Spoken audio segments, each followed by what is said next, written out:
On the heels of adding a second-team AP All-American at the FCS level and Eddie Heckard to the defensive backs room, it's got us thinking, okay, now that the transfer window has closed for now, it'll open back up, but it's closed for now. Who are the top three transfers that we have the highest expectations for as they move to BYU football and help the Cougars go into the Big 12? We came up with this list independently of three, and we chose the exact three, I think in the same order, which is Keaton Slovis, Aiden Robbins, Isaiah Bagner. Yes. Right? Okay. Yes. Let's break it down. Keaton Slovis, a quarterback. He's got to be the best transfer BYU has. If he is, BYU's got a real shot at obviously making a bowl, but maybe challenging for 7, 8 wins. I don't know. Maybe let's get crazy. Maybe somehow BYU goes to 9 in its first year of the Big 12. I don't know. Can you imagine having low expectations for the BYU quarterback? Well, honestly, going into the bowl game, we didn't know what to expect from Cade Fennegan or Bull J. Mayava Peters, and they delivered in a nice way. That was a defensive game. Anyway, yeah. In that game, I was like, I don't know what to expect. Let me rephrase. But we didn't have low. You're right. We just didn't know. Can you imagine having low expectations for a BYU quarterback during the offseason? We're like, yeah, probably going to stink in that position. No, we feel confident that Keaton Slovis and Jake Retzloff and Cade Fennegan and Ryder Burton and the gang can produce some goodness, okay?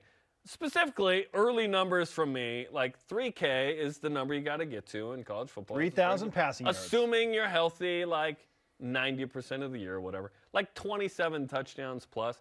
I looked at 30. I was like, should it be 30? There's only been like 15 seasons where you had a 3,000-yard passer. Like, it's not as just automatic as you think. So, yeah, like, 30 touchdowns, not 3,000. Okay. 3,000, that's like left-handed. You can do that for everybody not named Steve Young and Riley Nelson. But 30 touchdowns is a little hard. So something like that with Keaton. All right. So you've attached a number to that, and I like that. Early thoughts. Because I don't know. I have high expectations for him, but yeah, what defines high expectations for Keaton Slovis? 3,000's not that high to me, honestly. Like, high would be like 3,500. Do BYU fans expect Keaton Slovis to match a line like Jaron Hall had this year? I think the answer is yes. Because it's probably unfair. Like, Jaron Hall is one of the top 15 quarterbacks in the game. Do we feel like Keaton's going to be one of the top 15, 20 guys in college football? That's pretty ambitious. Absolutely. I think top 25 or 30 is probably a fair ask. Top 30. And Keaton Slovis is not throwing to Puka Nacua in some of these scenarios, right? Doesn't have an NFL guy sitting there. Although, maybe some of those guys become NFL guys later. We're not ruling that out at all. Yeah. But for me, yeah, the 3,000-yard mark feels like, okay, baseline for some form of success. As far as touchdowns go, I'm not so much worried about the number of touchdown passes as I am about the touchdown to interception ratio. Like if Keaton Slovis throws 20 touchdowns and only has 4 or 5 interceptions, great. I'm looking for a 4 or 5 to 1 touchdown to interception ratio. That's what Aaron Roderick values probably the most, is ball security and smart decision making, not turning the ball over. So for me, that's what I'm looking at. I expect Keaton Slovis to be smart as a veteran with 1 year left to have a 5 or 4 to 1 touchdown to interception ratio. So whatever the number is, great. Just don't throw a lot of interceptions. Jaron Hall and Zach Wilson in the last 3 seasons have combined for 14 total interceptions. That's amazing. That is stupid low. That's amazing. Now, I don't know that we can expect that number to stay the same. Hopefully, Keaton Slovis takes care of the ball. Now, back in the 80s and 90s, BYU would throw a ton of picks. Like, we forget this. They were cavalier. Ty Detmer was chucking it around to Miami. Yes. I think BYU had like 5 turnovers, giveaways in the Miami game. Still won. You can overcome those things. But BYU is built to protect the ball. Again, there's influences from all over the place from a long time ago. But, like, I know people don't want to hear it, but guess what? I'd love for BYU to be what Utah is right now. Power 5 champ, competing for a playoff spot, playing in big games. Let's get to that point. Utah protects the ball, runs the ball well, plays great defense, excellent special teams. Their offense has taken a step forward. That's why they've won the Pac-12 the last 2 years, because their offense is actually a threat. They actually got a good quarterback that makes plays. Like when they've had Alex Smith and Brian Johnson and Cam Rising, they're pretty good. BYU's always had the good quarterback, always had the good offense.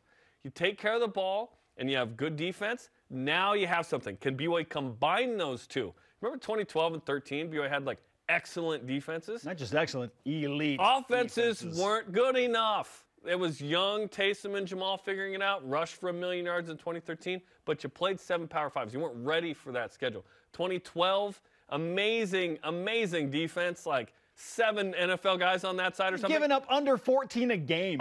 Yes, the offense wasn't good enough.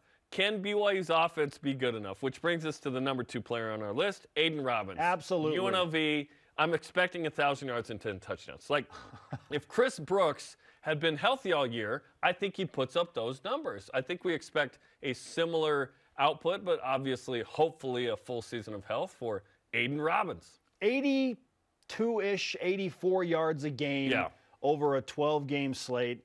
Throwing a 13th if you go to a bowl game, which we are hopeful BYU will do. So. Yeah, right? 83.3 is That's the minimum threshold of success in terms of the wins and losses. Yeah, get to a bowl game. Even in year 1 of the Big 12. Beat 5 FBS teams.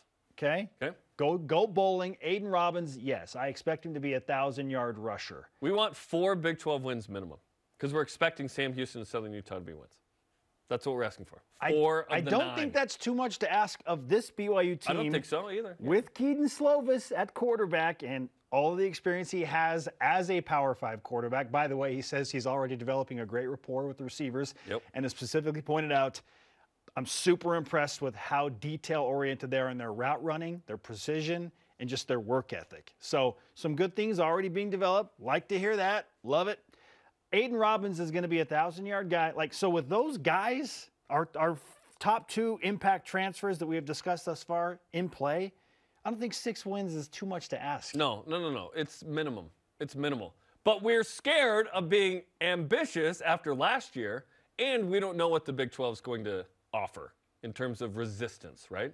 Maybe BYU is the TCU. I'm not saying go to the national championship game, but we don't know what they do, and then boom, they're really competitive in that league. I want BYU to have a scenario where in the red zone, inside the 3-yard line, they feel like we're going to hand it to Aiden Robbins 3 times in a row, and one of these times, at worst, he's going to break in one of these. We did not feel that way last year.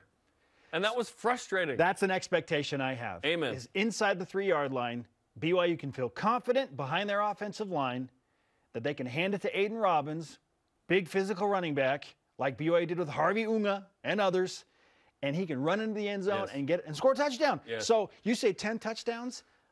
I want him to score. I want him to average 1 touchdown a game. 1 million touchdowns. I want him to average 1 touchdown a game. Yeah. So I'd 12, 13. I would love that. That's not crazy. Let's go. Okay, 3rd transfer, Jarom. Yes. And I wasn't sure about this one because Eddie Heckard is the recency bias. He's a 2nd-team All-American. He's gonna be an immediate impact player for Gennaro Guilford's room.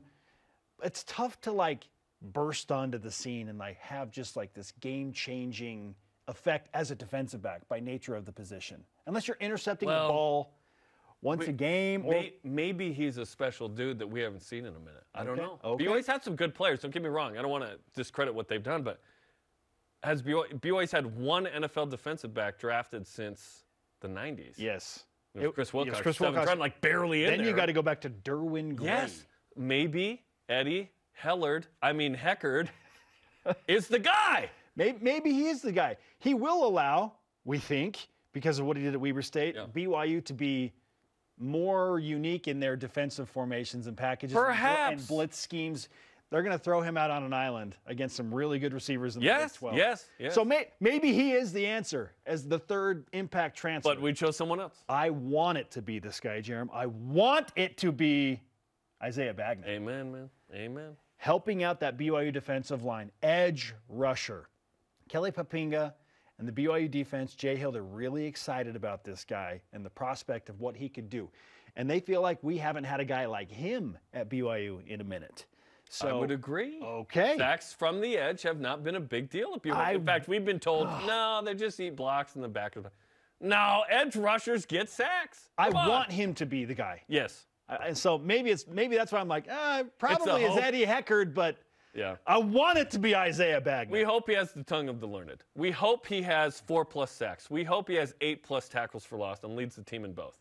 Which, by the way, this year, John Nelson, 3 sacks, led the team. Too low for an individual that plays that much. But John's young. That was a good number for him. Tyler Batty led with 7 tackles for loss. We need double-digit tackles for loss, guys. Yeah. Where's Kyle Van Noy had 44.5. He's an all-timer. But 44.5. Let's go. Can we go 5 sacks and 10 tackles for loss? I would take it right now. Come on. Okay, topic 2. Is tomorrow night's men's hoops game at San Francisco a must-win already for BYU's NIT resume? I hate talking about NIT resume, but we got to do it right now. Yeah, well, and we have to do it on the heels of a frustrating loss against Santa Clara. Yeah. Right? One that we kind of saw coming. Santa Clara is pretty good. I love the must-win conversation because we're in the middle of conference play. I know. But World War II was must-win. We are looking at what's available for BYU in terms of signature wins. Yep. Left on the schedule. There aren't many games out there. Does the NIT care about signature wins, or is it just volume of wins?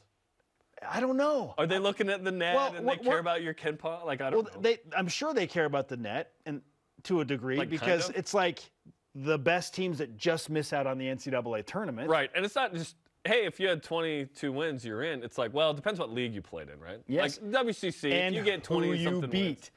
BYU has some nice wins on the resume. They have enough to get in the NIT in terms of quality. Dayton, Utah. I feel like they need a good win in conference.